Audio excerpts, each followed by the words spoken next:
অনেক কিছু কথা বলবেন আজকের এই মানববন্ধন ও আজকের শিক্ষক কাউন্সিলর করেন না হয় আমাদের এলাকা ভবিষ্যতে সামনে আমি কিছু কথা বলতে চাই যে মাদ্রাসা প্রতিষ্ঠা লগ্নের পর থেকেই একটি মাত্র ব্যক্তির অত্যাচার অবিচারে এই মাদ্রাসাটা আজকে একেবারেই বন্ধ হয়ে যাওয়ার তার প্রান্তে পৌঁছেছে।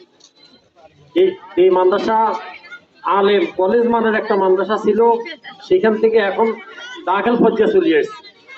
এই বিশাল একটা এই এলাকার জন্য ক্ষতি হয়ে গেল একটা মাত্র ফ্যামিলির কারণ। আমি এই মাদ্রাসা আসার পরেও সে আমাকে অনেকবার লাঞ্ছিত করেছে, আমাকে পদত্যাগ করে চলে যাওয়ার জন্য সে বারবার ধমক দিতেছে, আমাকে আমার স্টেজ থেকে উঠাই দেয়, যে আমার শিক্ষক কর্মচারীদের সামনে আমাকে অকথ্য ভাষা গালিগুলোজ করে। তার পরিকল্পনা হলো এগুলা তারাই যে মাদ্রাসা সে নিজে বলে যে মাদ্রাসা বন্ধ হয়ে গেলে আমি এই মাদ্রাসাতে ছাগলের খামার করব, আমি গরুর খামার করব।